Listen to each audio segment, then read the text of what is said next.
അതെ, എന്റെ പേര് ബ്രോക്കർ കുഞ്ഞപ്പന്ന. അതെ, ഞാൻ ഈ ഒരു കല്യാണ ബ്രോക്കറാ. ഇപ്പൊ ഇവിടെ കല്യാണപ്രായമായ ഒരു പെൺകൊച്ചുണ്ടെന്ന് അറിഞ്ഞ് ഞാൻ വന്ന. എന്താ നല്ല കേസ് വല്ലതും ഉണ്ടോ? പിന്നെ നല്ല കേസേ ഉള്ളു. അതായത് മോടെ ഭാഗ്യം വേണേ പറയാം. നല്ല ഒന്നാമത് ഒരു ഡാൻസുകാരൻ ഇപ്പൊ എന്റെ കയ്യിലുണ്ട്. അയ്യേ, ഡാൻസുകാരൊന്നും നമുക്ക് വേണ്ട. ഡാൻസുകാരെ എല്ലാവർക്കും പുറ്റ. അവന്മാര് മാസം കാശുണ്ടാക്കുന്ന അറിയോ? ഈ കോളേജിലും സ്കൂളിലൊക്കെ പോയി പഠിപ്പിച്ച്. അങ്ങനെ അടികുരുത്ത കേസൊന്നും നമുക്ക് വേണ്ട. പ്രൊഫഷണൽ ആയിട്ടുള്ളത് മതി. ചേച്ചി അത് മാത്രം പറയുന്നില്ല, അവൻ അത്രക്കാരനൊന്നുമല്ല.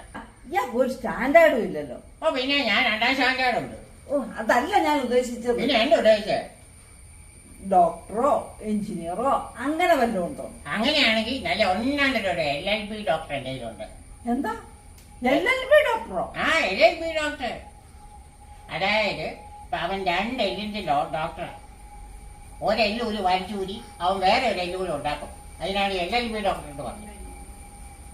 ഇയാളുടെ സേവനം ഇവിടെ വേണ്ട. ഞങ്ങൾ ഓൺലൈനായിട്ട് നോക്കിക്കോളാം. അയ്യോ, ഓൺലൈന്റെ കാര്യം മാത്രം മിണ്ടിയേക്കല്ലേ. ഇപ്പൊ അങ്ങോട്ട് തുണിയുള്ള ഫോട്ടോ കൊടുക്കും, തിരിച്ച് ഇങ്ങോട്ട് കിട്ടുന്നത് തുണി ഇല്ലാത്ത ഫോട്ടോയാണ്. ദൈവത്തോടെ അങ്ങനെയുള്ള പരിപാടിക്കൊന്നും പോയേക്കില്ല. താൻ പൊക്കോ, വന്ന വഴിയെ തന്നെ തിരിച്ചു വെക്കൂ. തങ്ങളുടെ സേവനം ഇവിടെ വേണ്ട. അല്ലെങ്കിലേ ഇപ്പം മോക്ക് വിദേശ പോകാൻ ഇഷ്ടമാണോ? അങ്ങനെയാണെങ്കിൽ നല്ലൊരു ഫോറിൻകാരൻ എന്തെങ്കിലുമുണ്ട്. അയാൾ ഫോറിനിൽ എവിടെയാ? അയാൾ ഫോറിനിൽ എവിടെയാണെന്ന് ചോദിച്ചാൽ നമുക്കറിയത്തില്ല. പക്ഷെ ഇഷ്ടം പോലെ കാശുണ്ട്, അവന് ഒരുപാട് കാശുണ്ട്. അതിന് ഇവക്ക് പാസ്പോർട്ടും വിസയൊന്നും ഇല്ലല്ലോ. ആര് പറഞ്ഞു പാസ്പോർട്ട്? എപ്പോ വേണ ബാങ്കിലോട്ട് ഞാൻ മാനേജ് ഇഷ്ടം പോലെ പാസ്പോർട്ടോ എന്റെ കയ്യിൽ കഴിയും. പിന്നെ വിസയുടെ കുഴപ്പമില്ല, അത് നമുക്ക് ആ ചൂമാരുടെ കടയിൽ പോയി മേടിച്ചാൽ മതി. ഇയാൾക്കൊരു സാമാന്യ ബോധം പോലും ഇല്ലല്ലോ. എനിക്ക് സാമാന്യ ബോധമൊക്കെ ഉണ്ട്. പിന്നെ ചേച്ചി, പിന്നെ ഇവിടെ ഈ സ്ഥലങ്ങളൊക്കെ എന്റെ 1 ഏക്കറുണ്ട്. ഏകദേശം ഇതൊരു 10-20 ഏക്കറോളം ഉണ്ട്. 10-20 ഏക്കറുണ്ടല്ലേ? ആ, പിന്നെ ഒരു പെണ്ണേ ഉള്ളേ. ആ, അപ്പൊ കല്യാണം കഴിഞ്ഞു കഴിഞ്ഞാൽ ചെറുക്കൻ ഇവിടെ എത്തി നിൽക്കണം. ഓ അവരെയൊക്കെ എടുത്തോ ചേച്ചി? എത്തി നിൽക്കില്ല, ഇപ്പൊ തന്നെ അങ്ങ് എടുത്തോ. അപ്പോഴേ ഭർത്താവ് എവിടെയില്ലേ? ഭർത്താവിന് എന്താ ജോലി? ഞങ്ങൾ ഡൈവേഴ്സാ.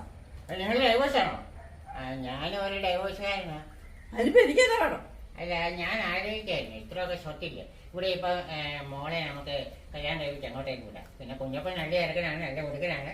അപ്പൊ കുഞ്ഞപ്പൻ ഒരു ആലോചന ചേച്ചിയായിട്ട് എടീക്കടോ,